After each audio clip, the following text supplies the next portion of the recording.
Good morning, everybody. As many of you have reported, this morning at 3 a.m., Spirit Airlines ceased operations. So what that means is Spirit does not have airplanes in the air flying as of this morning. Also, their call centers are closed and they don't have staff at ticket counters. So if you have a flight scheduled with Spirit Airlines, don't show up at the airport. There will be no one here to assist you. What Spirit Airlines is now going to do is go through an orderly liquidation process. We'll see how that develops over the course of the next several days. But for customers of Spirit, I want to give information on how you can navigate this situation that you now find yourself in. And President Trump, Administrator Bedford, and I have been working with the other airlines across the industry in anticipation that this morning may happen. And so if you're a customer, many of the airlines that are not Spirit are stepping up to provide you assistance. So United, Delta, JetBlue, and Southwest are capping their ticket prices for Spirit customers. It's going to vary between the airlines. You have to go to their websites to take advantage of these special offers. It is normally going to be about $200 for a one-way ticket. You'll minimally have to provide to the airlines that you're now going to book with your Spirit confirmation number and your proof of payment. I would recommend that if you have a ticket with Spirit, that you actually try to book with these airlines as soon as possible. These offers are not going to be open forever, and the airlines are going to have varying degrees of time frames at which you can take advantage of the opportunity. Again, go to the airlines' websites. For customers who are concerned about higher prices because of the announcement today from Spirit, American Airlines and Delta Airlines are offering across the board reduced fares on high-volume Spirit routes. Allegiant is stepping up. They've also committed to freezing fare prices on routes that they have shared with Spirit Airlines. And Frontier is offering a 50% off base fares across the network until May 10th. So again, this is the airline industry stepping up and trying to provide relief as Spirit is going to go through this liquidation.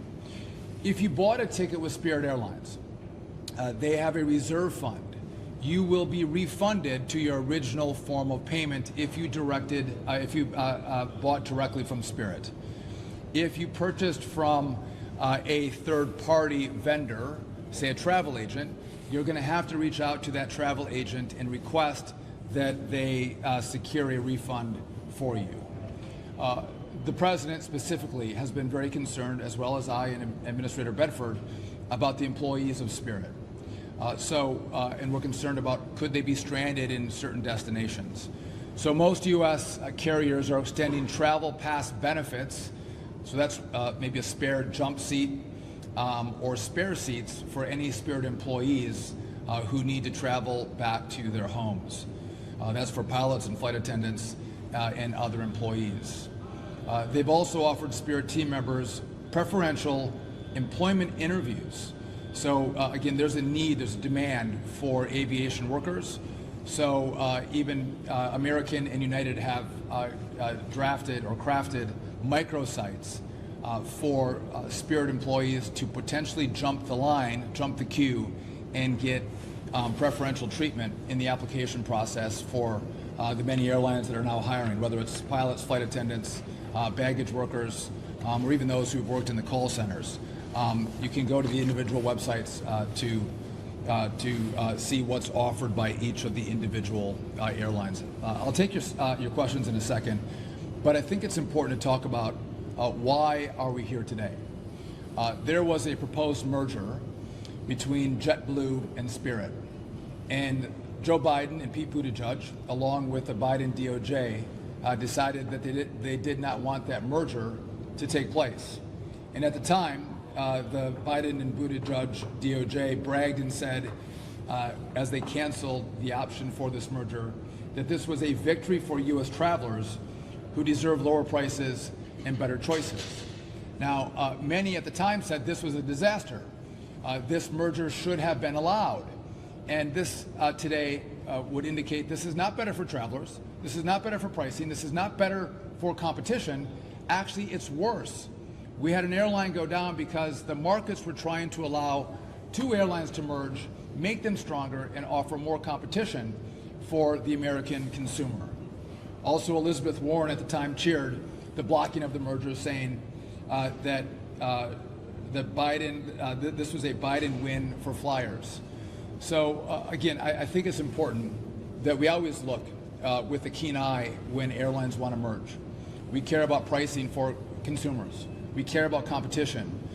But if the markets are saying there needs to be a merger because there's health issues with one of the airlines or more than one airline, we have to take a look at it and make sure we make the right choices. And in this situation, history has judged the denial of the merger between JetBlue and Spirit through the Biden administration with, I think, a view that it was a massive mistake. So we have been engaged again with the airlines for the last several days as we saw the potential of this wind down happening. And again, I want to thank the airlines in America for stepping up. The biggest airlines, the low-cost carriers, taking care of employees, taking care of customers, making sure that prices remain affordable, but also those travelers who could be stranded can actually get home. With that, happy to take any of your questions.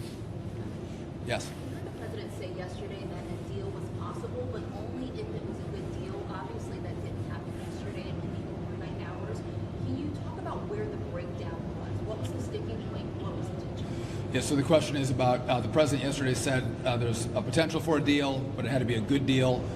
There was a number of ideas being floated on how the government could step in and be helpful to Spirit Airlines. The president was like a dog on a bone, trying to figure out a way to keep Spirit afloat. He was concerned about the employees of Spirit. I was in the Oval many times hearing him talk about the employees and the customers. In the end, this was a creditor issue. Again, they have the final say of whether they want to do a deal with the government.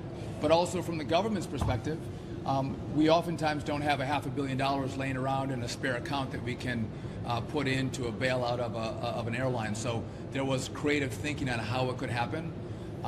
Those two things never materialized. There was a significant effort by President Trump and the administration to make it happen, but in the end, a deal couldn't be reached, and so here we are today. You also brought up the floated merger between JetBlue and Spirit Airlines. Spirit Airlines isn't the only budget airline that's dealing with some of the same issues, rising fuel costs due to war. Do you foresee a chance where we could be staring down the same type of shutdown with other airlines as this war continues? Yeah. So the question is, and I know you don't have a microphone, this is, Spirit's not the only one who's having financial issues right now. There could be more. I would just point this out. Once the merger was denied in 2024, Spirit filed for bankruptcy immediately after the denial. And then last August, Spirit again filed for bankruptcy. So Spirit was in dire straits long before the war with Iran.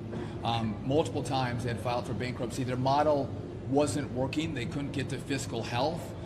So this was not the impetus. The war was not the impetus for Spirit. Now, you've heard that other airlines have talked about requesting a $2.5 billion bailout.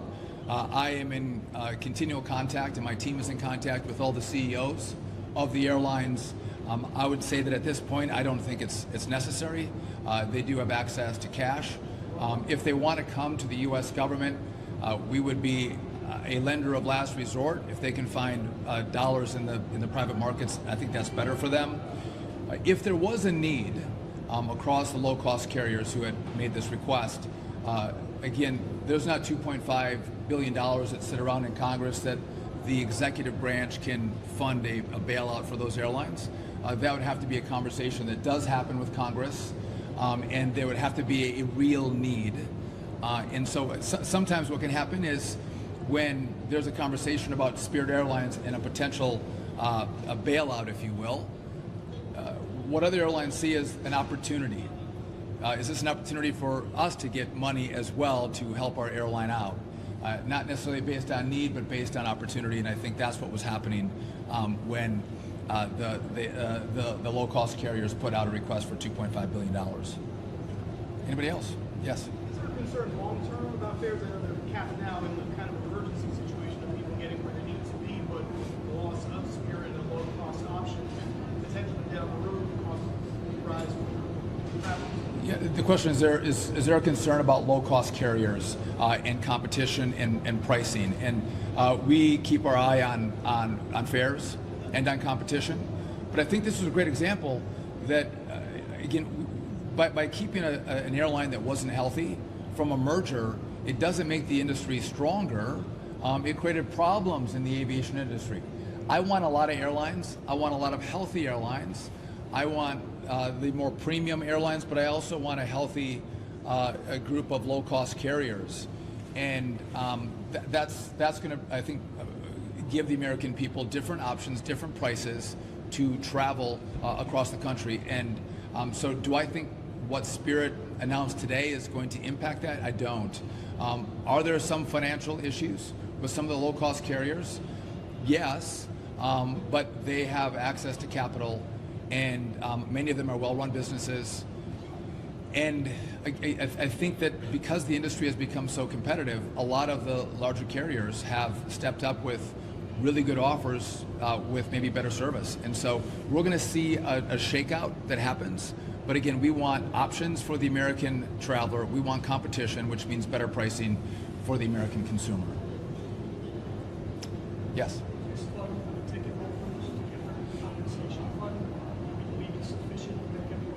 Yeah, so the question is about the fund for ticket holders. That was held in reserve by Spirit Airlines. So if you bought a ticket and hadn't flown that ticket yet, the dollars that you used to buy the ticket, those are held in reserve by Spirit Airlines. And so that money is there, and so refunds will flow to the original form of payment for those who had booked a ticket.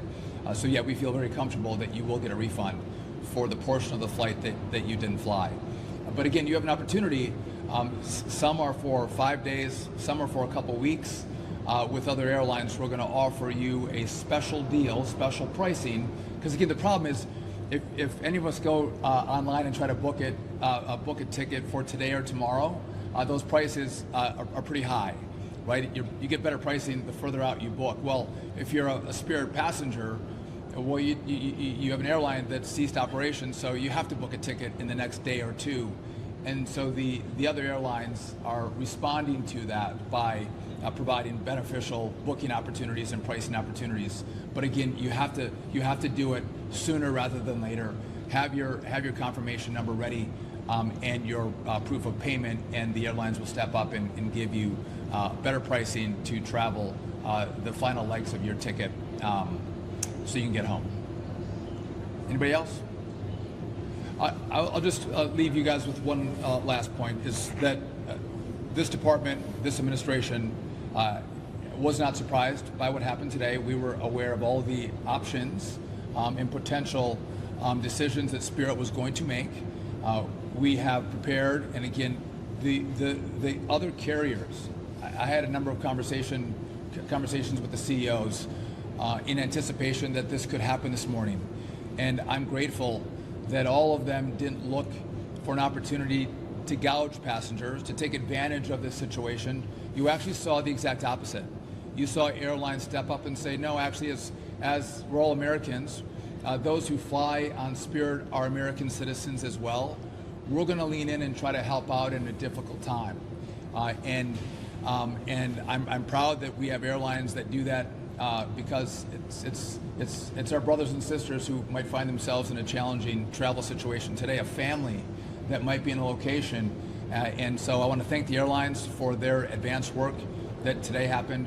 I want to thank the president and his team for looking at every option that was available to him to allow a bailout for Spirit. But in the end, I think after today, we are going to see a stronger competitive market in our airline industry, and we're going to continue to look at pricing. We're going to continue to look at our energy supply, our jet fuel supply, and as we look forward, we're going to try to make the best decisions. Again, I think this was a bad decision by the Biden administration by not allowing the merger with JetBlue. We will try to make smart decisions that always drive competition, that take care of customers, and make sure we as Americans have the best service and the best pricing in the aviation sector. With that, thank you for coming up. God bless.